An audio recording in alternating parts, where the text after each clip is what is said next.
The U.S. Air Force's B-2 Spirits will soon return to flight, 5 months after the entire fleet of stealth bombers were grounded in the wake of one plane's December 10 emergency landing.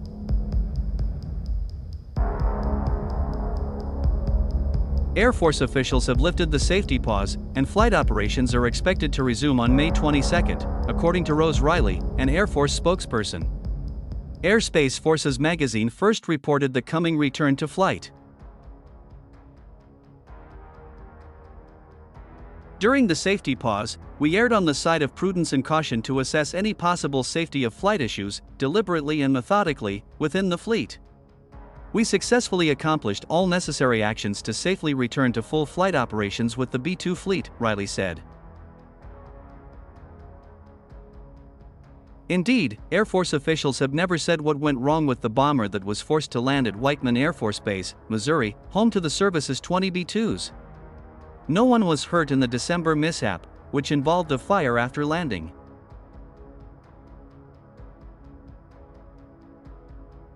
Throughout the fleet safety pause, our ability to execute our mission was never at risk. The B-2 fleet could still fly missions on the orders of the President of the United States or in support of the National Command Authority, Riley said.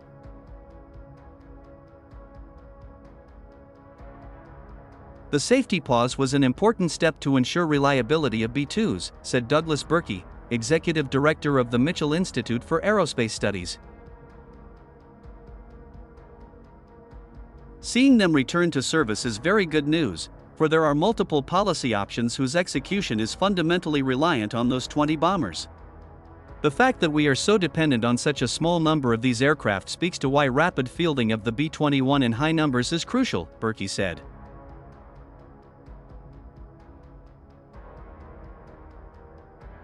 The B-2 is the U.S. military's only stealthy nuclear-capable heavy bomber.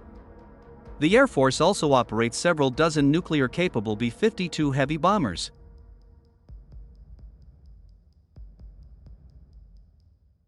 The only runway at the home of the United States B-2 fleet reopened Wednesday, but the nuclear-capable heavy bombers remain grounded after an accident there more than a week ago. However, President Joe Biden could direct the B-2s to fly to fulfill mission requirements, the U.S. Air Force said.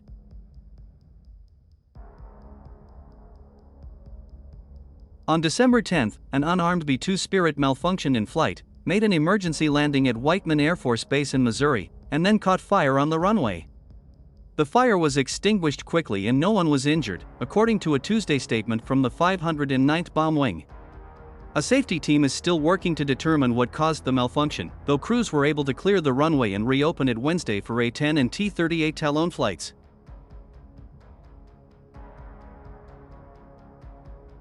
Despite the stand-down, B-2s could fly if necessary, the Bomb Wing said in its statement. And the U.S. has a variety of capabilities at its disposal, particularly when it comes to our strategic bomber fleet, Pentagon spokesperson Brig General Pat Ryder told reporters Tuesday.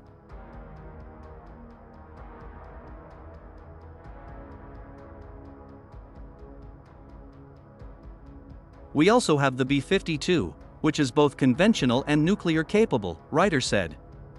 Adding that he's confident that we continue to maintain the bomber capability that we need to deter adversaries, and if necessary, engage in combat.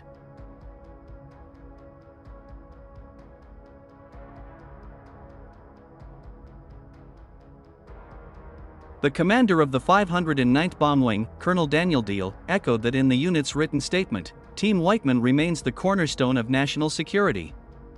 We are ready and prepared to answer our nation's call.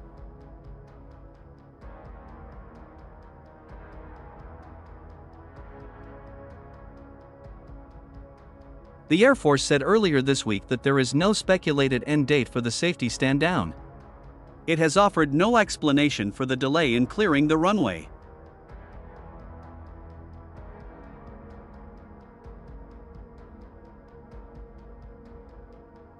It takes a while for aircraft to make it through the process and fall off of our inventory.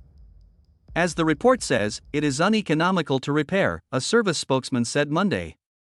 Neither the report nor the service said how much it would have cost to fix.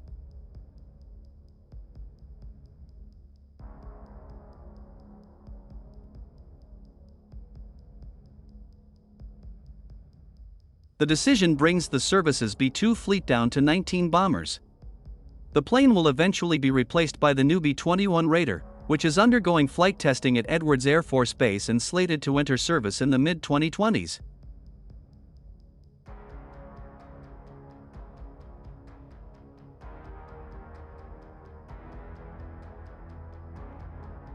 Only 21 B-2s were manufactured because of the plane's hefty price tag, about $2 billion per plane, making it the most expensive aircraft ever built. The already small fleet shrunk to 20 in 2008, when a B-2 was destroyed in a crash at Andersen Air Force Base in Guam.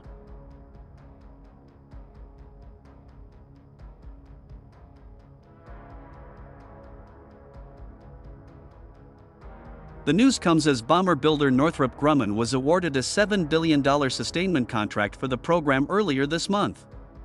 The work, which provides for B-2 enhancements, sustainment, logistics elements including sustaining engineering, software maintenance, and support equipment, will last through 2029, according to the contract listing.